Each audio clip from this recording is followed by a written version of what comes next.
আসসালামু আলাইকুম। প্রিয় অষ্টম শ্রেণীর শিক্ষার্থী ভাই ও বোনেরা, তোমাদের ষান্মাসিক সামষ্টিক মূল্যায়ন ২০২৪ বিষয় বাংলা এর প্রশ্নপত্র এবং উত্তরপত্র নিয়ে আলোচনা করব। প্রশ্ন ১, একক কাজ। তোমাদের বিদ্যালয় বা শ্রেণীকক্ষের কোনো একটি সমস্যা চিহ্নিত করো। শ্রেণীকক্ষের ভিতরে পাঠাগার স্থাপন। এই সমস্যা দূর করার জন্য কার সঙ্গে যোগাযোগ করা যেতে পারে সেটি ঠিক করো। এই কাজে লিখিত যোগাযোগের প্রয়োজন হলে কিভাবে লিখবে তা আলোচনা করো। উত্তর: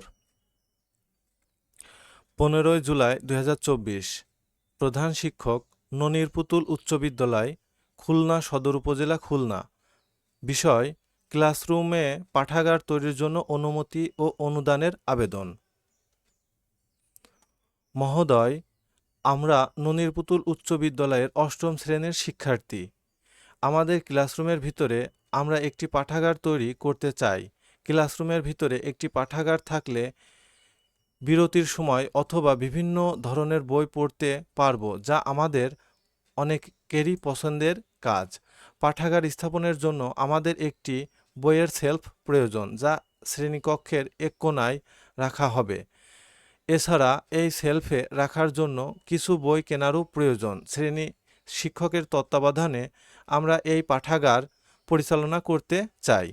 এর জন্য আপনার সদয় অনুমতি এবং আর্থিক অনুদান কামনা করি।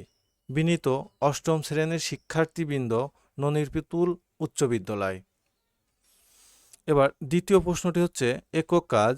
তোমার নিজের অভিজ্ঞতা থেকে একটি পরিস্থিতি উল্লেখ করো। ওই পরিস্থিতিতে তুমি কিভাবে তোমার উদ্দেশ্য ও চিন্তা অনুভূতির প্রকাশ করেছিলে সেটি লেখো।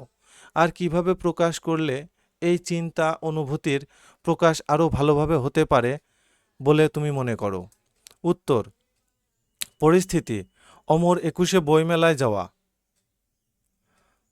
যোগাযোগের উদ্দেশ্য: অমর 21-এ বইমেলায় গিয়েছিলাম আমার প্রিয় লেখক হুমায়ুন আহমেদের কিছু বই কিনতে আর পুরো মেলাটা ঘুরে দেখতে যে ধরনের চিন্তা ও অনুভূতি প্রকাশ পেয়েছে।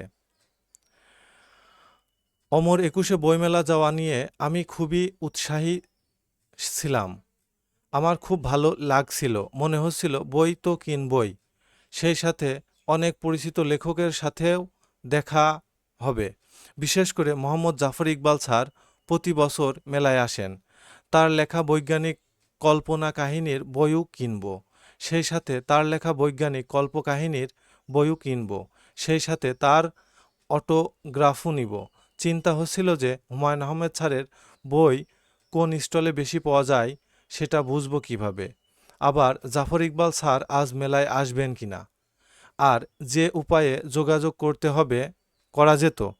অভিজ্ঞ কারো কাছ থেকে জেনে নেওয়া যেত যে কোনো স্টলে হুমায়ুন আহমেদ স্যারের বই বেশি পাওয়া যায়। তারপর মেলায় তথ্যকেন্দ্র থেকে সেই স্টল নম্বর জেনে নিয়ে সরাসরি সেখানে যাওয়া যেত। তাহলে ভিড়ের মধ্যে খুঁজে পেতে আর বিড়ম্বনা পড়তে হতো না। তারপর জাফর ইকবাল স্যার কবে মেলায় আসতে পারেন সেই অনুযায়ী গেলে ভালো হতো। তোমরা অনেকেই আমার পড়ার সাথে হয়তোবা বুঝতে বা লিখে টাইম পাচ্ছ না। তোমরা ভিডিওটাকে স্টপ করে রেখে ফুল স্ক্রিনটা তোমাদের সামনে হাতে নিয়ে তোমরা খাতায় এই উত্তরপত্রগুলো লিখে নিতে পারো। তাতে তোমাদের মনে রাখা বা পরবর্তীতে পড়ার জন্য খুবই উপকারী হবে। এবার 3 নম্বর প্রশ্ন, জোড়ার কাজ। যাত্রা গল্পের কোন চরিত্রে কী ধরনের চিন্তা ও আবেগ প্রকাশ পেয়েছে? উত্তর: যাত্রা গল্পটিতে মুক্তিযুদ্ধের সময় সাধারণ মানুষের দুঃখ দুর্দশার চিত্র তুলে ধরা হয়েছে। এখানে লেখক কয়েকটি চরিত্রের মধ্যে দিয়ে যুদ্ধকালীন চিন্তা ও আবেগ প্রকাশ ঘটিয়েছেন। গল্পের অন্যতম চরিত্র হল প্রফেসরের স্ত্রী, নাম বিনু। বিনুর মধ্য দিয়ে আতঙ্ক ও দুশ্চিন্তার প্রকাশ ঘটেছে। ঢাকায় থাকা অবস্থায় দুশ্চিন্তায় তার চোখের নিচে কালি পড়েছে। তার মধ্যে অসহায়দের আত্মপ্রকাশ ঘটেছে। রাখালের মায়ের মধ্য দিয়েও ভয় ও হতাশার প্রকাশ দেখা গেছে। সে তার ছেলের রাখালকে রেখেই নৌকায় উঠে পড়েছে। হুড়ির মধ্যে। নৌকাও ছেড়ে দিয়েছে, তখন তার মুখে অসহায়ত্বের চিৎকার শোনা যায়। গল্পের অন্যতম একটি চরিত্র হলো রায়হান সাহেব। তিনি একজন ইউনিভার্সিটির প্রফেসর। তার মধ্যেও উৎকণ্ঠা ও দিশেহারা এবং হানাদার বাহিনীর প্রতি ঘৃণা প্রকাশ পেয়েছে। হাসান চরিত্রের মধ্যে দিয়ে দৃঢ়প্রত্যয়ীভাবে বক্ত হয়েছে, পায়ে আঘাত পেয়েছে, কিন্তু তার পরেও এগিয়ে যেতে হবে, এ ধরনের মন মানসিকতার প্রকাশ তার মধ্যে পাওয়া যায়। আজগার গল্পের আর একটি প্রধান চরিত্র, সে হলো মুক্তিযোদ্ধা। তার মধ্য দিয়ে আশাবাদী এবং মানুষের পাশে দাঁড়ানোর মন মানসিকতা প্রকাশ পেয়েছে। যাত্রা গল্পটি মূলত যুদ্ধকালীন মানুষের দুর্দশার চিত্র। এ গল্পে প্রায় প্রতিটি চরিত্রের মধ্য দিয়ে হতাশা, আতঙ্ক, ভয় ইত্যাদি প্রকাশ পেয়েছে। প্রশ্ন 4, একক কাজ। 7 মার্চের ভাষণ শিরোনামের রচনাটি কি কি কারণে প্রায়োগিক লেখা বলা যায়? উত্তর, 7 মার্চের ভাষণ শিরোনামের রচনাটিকে যে কারণে প্রায়োগিক লেখা বলা যায় তা হলো: এক, মার্চের ভাষণ শিরোনামের রচনাটিতে প্রায়োগিক লেখার সাধারণ বৈশিষ্ট্য প্রতিফলন ঘটেছে। 2, রচনার ঐতিহাসিক ঘটনা প্রবাহের বর্ণনা বাস্তব অভিজ্ঞতা প্রসূত। 3, ভাষণ বক্তা তার জীবন দ্বারা উপলব্ধি করে অন্যায়ের প্রতিবাদ ও ন্যায্যতার দাবি করেছে। 4, ভাষণের প্রেক্ষাপট এবং উপস্থাপন রীতি সাধারণ গদ্য রচনার। 5, রচনার লেখক বা বন্ধুর বাস্তব জীবনে ঘটে যাওয়া বিষয়ের প্রতিফলন ঘটেছে। 6, রচনার কোনো বিষয়ে বক্তার অজানা বা মনগড়া নয়, সহজ ঐতিহ্য ও বাস্তব সত্য। 7, রচনার বা ভাষণের পুরোটাই জীবনের কল্যাণ সাধনে অধিকার সচেতন করে স্বদেশবাসীকে অধিকার আদায়ের চেতনায় সম্পৃক্ত করার বাস্তব যোগাযোগের স্থাপনের জন্য নিবেদিত। একক কাজ হিসাবে 5, স্কুলে নবীন শিক্ষার্থীদের বরণ বিষয়ে তোমার বিষয়ের উপর একটি লিখিত ভাষা বা বক্তৃতা তৈরি করো। উত্তর, নবীনবরণ অনুষ্ঠান।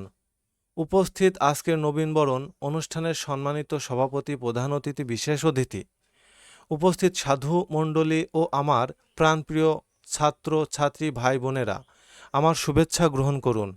হে নবীন বন্ধুরা, প্রাথমিক শিক্ষা সমাপনী পরীক্ষায় কৃতকার্য হয়ে বিদ্যালয়ের গণ্ডি পেরিয়ে জীবন কুসুমের প্রস্ফুল্লিত করার আকাঙ্ক্ষায় চোখে মুখে নতুন স্বপ্ন নিয়ে তোমরা এসেছো এ মহাবিদ্যালয়ের সবুজ শ্যামল চত্বরে। যাত্রার প্রাক্কালে তোমাদেরকে জানাই স্বাগত এবং একরাশ ফুলের শুভেচ্ছা। তোমাদের সকলের সমবেত প্রাণবন্যায় উদ্যময়তায় মুখর হয়ে উঠুক এই বিদ্যাঙ্গন। হে শিক্ষার্থী ভাই ও বোনেরা, তোমরা এসেছো এই ঐতিহ্যবাহী শিক্ষা প্রতিষ্ঠানের জ্ঞানের অন্বেষণে, নিজেকে প্রস্ফুটিত পুষ্পের মতো বিকশিত করার লক্ষ্যে। আমরা তোমাদের স্বাগত জানাই। এই জ্ঞান তীর্থের পবিত্র অঙ্গনে তোমাদের আর আমাদের মিলন পরস্পরের জ্ঞান অর্জনের সহায়ক হবে। সুদৃঢ় আমাদের তীর্থযাত্রা। হে সূর্য সৈনিকেরা, তোমরা নবীন ঝর্ণাধারার মতো তোমাদের চলার ছন্দ গতি। তোমাদের এই উর্মিমুখর আগমনী বার্তাকে আমরা অভিনন্দন জানাই। সাহসী সৈনিকের মতো সকল বাধা বিঘ্ন প্রতিবন্ধকতার দলিল মথির করে তোমরা সম্মুখে এগিয়ে যাবে, এটাই আমাদের কামনা। হে অগ্রনায়ক বন্ধুগণ, তোমরা দুর্বার, দুরন্ত, গতিময় ও অসীম সাহসী। এ প্রতিষ্ঠানে শিক্ষালাভ করে তোমরা দেশের উন্নয়ন ও অগ্রগতিকে অগ্রনায়কের ভূমিকা পালন করবে। তোমাদের কাছে এই প্রত্যাশা আমাদের। হে নবীন শিক্ষার্থী, তোমরা নবীন প্রাণের তরুণ উদ্দীপন। তোমাদের মন সবুজ, সতেজ ও সজীব। এ শিক্ষাঙ্গনে জ্ঞান আরোহণ শেষে তোমরা মানব সেবায় ছড়িয়ে পড়বে। শিক্ষার আলোয় আলোকিত রাখবে অন্ধকারাচ্ছন্ন কুসংস্কারাচ্ছন্ন সমাজ ও দেশ, পৃথিবীকে মুক্ত করবে। হে পুণ্য পথের যাত্রীরা, অভিযাত্রীরা, শিক্ষালাভ ধর্মীয় দিক থেকেও পুণ্যের কাজ। এ পুণ্য লাভের যাত্রাপথে তোমরা এখন উচ্চ প্রাসাদের স্বপ্নসিঁড়িতে। এ পথ তোমরা সাফল্য ও সার্থকতার সাথে অতিক্রম করবে বলে আমার বিশ্বাস। হে জ্ঞান পিপাসু বন্ধুরা, শিক্ষাঙ্গন জ্ঞানের ভাণ্ডার, আর তোমরা হলে জ্ঞান পিপাসু। এ শিক্ষা সাগর থেকে জ্ঞান আরোহণ করে তোমরা সুশিক্ষায় শিক্ষিত হবে। সে শিক্ষায় আমরা আলোকে তোমরা নিজেদের জীবন পরিচালনা করে দেখো ও জাতির উন্নয়ন সহায়ক ভূমিকা পালন করবে। হে নবাগত সাথীরা, তোমরা আমাদের প্রাণের প্রীতি নাও, তোমরা সফল হও, সুন্দর সুন্দর হোক তোমাদের জীবন, সার্থক হোক তোমাদের অভিযাত্রা জ্ঞান ও কল্যাণের পথ। পরিশেষে পরম করুণাময়ের দরবারে তোমাদের সুস্থ ও সুন্দর ভবিষ্যৎ জীবন কামনা করছি। সেই সঙ্গে আমাদের পরম শ্রদ্ধেয় শিক্ষক ও অভিভাবকদের উদ্দেশ্যে নিবেদন করছি অন্তরের উজাড় করা শ্রদ্ধা ও ভক্তি। ধন্যবাদ সবাইকে। এবার একক কাজ হিসাবে 5 নম্বর যে প্রশ্নটা আছে সেটি হলো, যোগাযোগের সময় আমরা আমাদের চিন্তা, অনুভূতি ও চাহিদা কি সবসময় প্রকাশ করতে পারি? উত্তর: যোগাযোগের সময় অনেক ক্ষেত্রে আমরা আমাদের চিন্তা, অনুভূতি ও চাহিদা প্রকাশ করতে পারি না।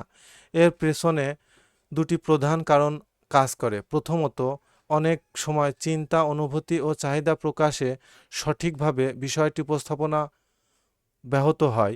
চিন্তা, অনুভূতি বা চাহিদাকে ভাষায় প্রকাশ করতে সমস্যা হয়। দ্বিতীয়ত, যোগাযোগের জন্য বিভিন্ন মাধ্যম থাকে, যেমন মৌখিক মাধ্যম, লিখিত মাধ্যম, যান্ত্রিক মাধ্যম। আমরা যখন যোগাযোগ করি তখন সব মাধ্যম আমাদের থাকে না। যখন মৌখিকভাবে যোগাযোগ করি তখন হয়তো লিখিত এবং যান্ত্রিক মাধ্যমের উপাদানগুলো আমাদের কাছে নাও থাকতে পারে। তখন আমরা পরিপূর্ণভাবে যোগাযোগ করতে পারি না, ফলে আমাদের যোগাযোগের উদ্দেশ্য পরিপূর্ণ হয় না। তাই যোগাযোগের সময় আমাদের যে চিন্তা, চেতনা, অনুভূতি ও চাহিদা থাকে তা আমরা সবসময় উপকরণের অভাবে পূরণ করতে পারি না। যোগাযোগের উদ্দেশ্য পূরণ করতে আমাদের পূর্ব প্রস্তুতি রাখতে হবে, তবে যোগাযোগের উদ্দেশ্য পরিপূর্ণ হবে। এই ছিল তোমাদের অষ্টম শ্রেণীর ষান্মাসিক মূল্যায়ন পরীক্ষা 2024-এর প্রশ্নপত্র এবং তার উত্তর। সর্বশেষ প্রশ্নপত্র পেতে চ্যানেলটিকে অবশ্যই সাবস্ক্রাইব করুন। ধন্যবাদ সবাইকে।